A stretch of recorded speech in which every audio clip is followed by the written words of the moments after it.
Good morning, everyone. This is class 7.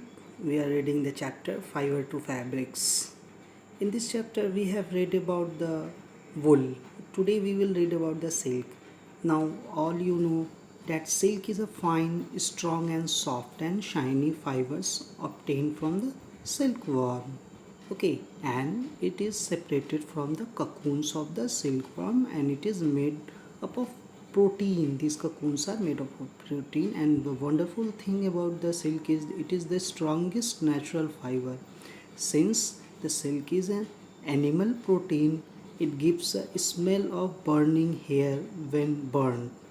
It costly fiber because of its natural shining appearance.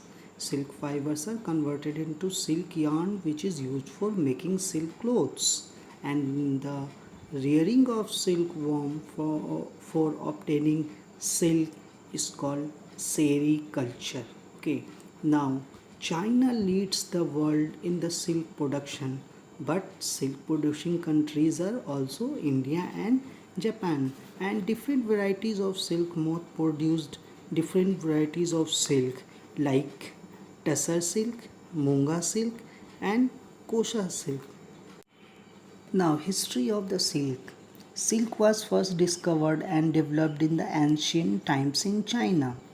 The tales which persist is that about 2640 BC, when a Chinese emperor Sai Ling Chi was watching the glistening amber cocoon that little worms were spinning on the mulberry leaves.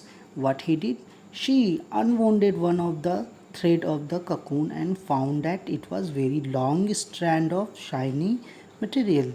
Then she pulled several cocoons from to form a thicker thread. We will read about the silk in two parts.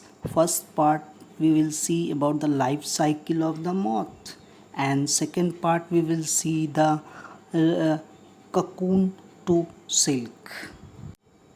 Now first we will see about the life cycle of silk moth.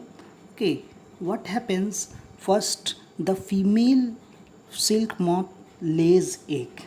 The female silk moth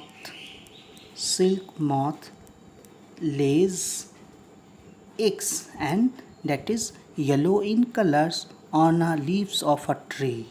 On a leaves of a tree. That tree name is mulberry tree.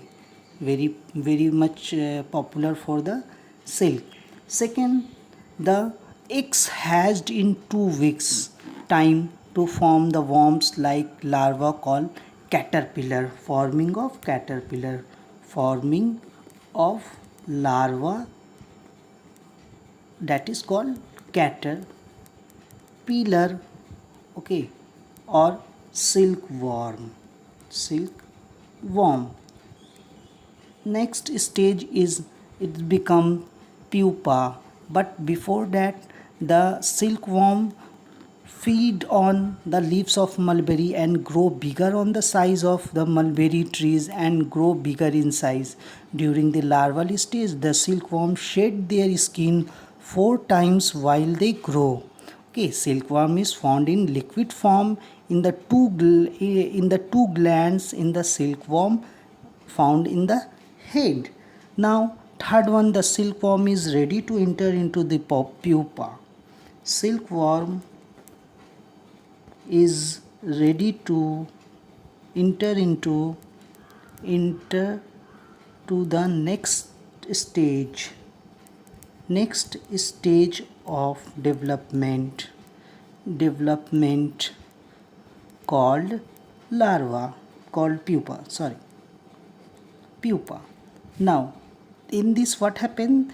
Each silkworm begins spinning a cocoon by moving its head in the pattern, some peculiar pattern. During this movement of the head, the silkworm secretes a silk in the liquid formed through the tiny opening in its head. The liquid silk is coated in a serine. In the next view, we will continue.